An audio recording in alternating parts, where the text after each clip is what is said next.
नमस्कार। यह कहानी है श्रीभूमि की एक शहर जो कभी सुव्यवस्थित, शांत और प्रकृति के साथ तालमेल में जीता था।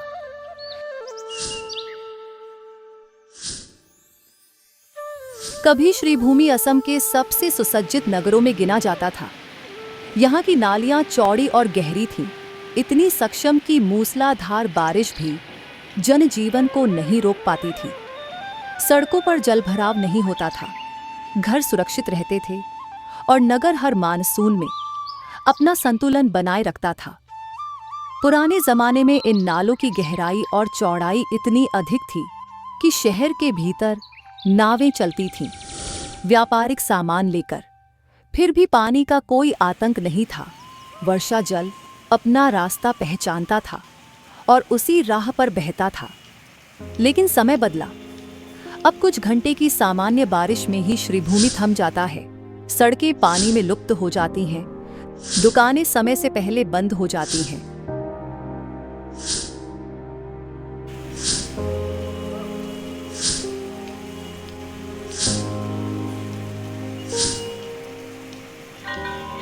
स्कूलों की घंटी छुट्टी की घोषणा कर देती है।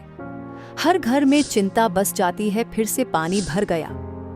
इस स्थिति के मूल में है हाल के वर्षों में बना मास्टर ड्रेनेज सिस्टम, एक ऐसी योजना जो समस्या का समाधान बनने के बजाय खुद एक समस्या बन गई। पुराने प्राकृतिक नालों को संकरा और ऊंचा कर दिया गया। जहां पहले पानी बहता था, वहां अब वह ठहरता है, फैलता है और नगर की सांसें रोक देता है। और इसी के साथ जुड़ जाती है ठोस कचरा प्रबंधन की समस्या। जनसंख्या बढ़ी, कचरा बढ़ा, लेकिन व्यवस्था नहीं। पॉलीथीन की थैलियां, जो पहले से प्रतिबंधित हैं, अब भी खुलेआम उपयोग हो रही हैं। यही प्लास्टिक अब नालियों में अटक कर जल निकासी को पूरी तरह बाधित कर रहा है। परंतु इन सबके बीच एक आशा की किरण अब भी बची है। नोटी खाल। नोटी खाल श्रीभूमि की जीवन रेखा, एक प्राकृतिक जलधारा जो वर्षों तक वर्षा जल को समेटती रही।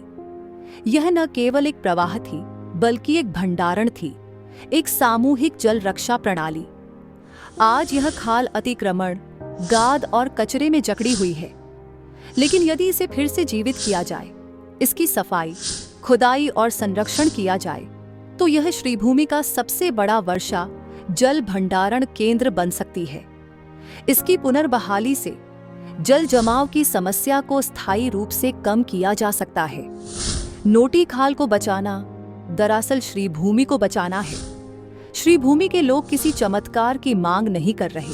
वे बस चाहते हैं कि नालियां ठीक से बहें, कचरा सही ढंग से प्रबंधित हो, प्लास्टिक का उपयोग बंद हो, प्राकृतिक जलाशयों का पुनर्जीवन हो और प्रशासन न केवल देखे बल्कि सुने और कुछ करे। वे चाहते हैं निष्पक्ष निरीक्षण, जरूरत पर पुनर्निर्माण, अतिक्रमण हटाना और हर मानसून से पहले नियमित खुदाई। क्योंकि श्रीभूमि बारिश में नहीं, लापरवाही में डूब रही है। अब समय है इस डूबती खामोशी को आवाज दी जाए। नोटी खाल फिर से बहे, चांदी बील फिर से चमके और श्रीभूमि फिर से सांस ले। धन्यवाद। अगर आपको यह वीडियो जरूरी और सार्थक लगा हो तो कृपया इसे ज्यादा से ज्यादा लोगों तक साझा करें। शायद आपकी एक साझेदारी से श्रीभूमि की तस्वीर बदल जाए।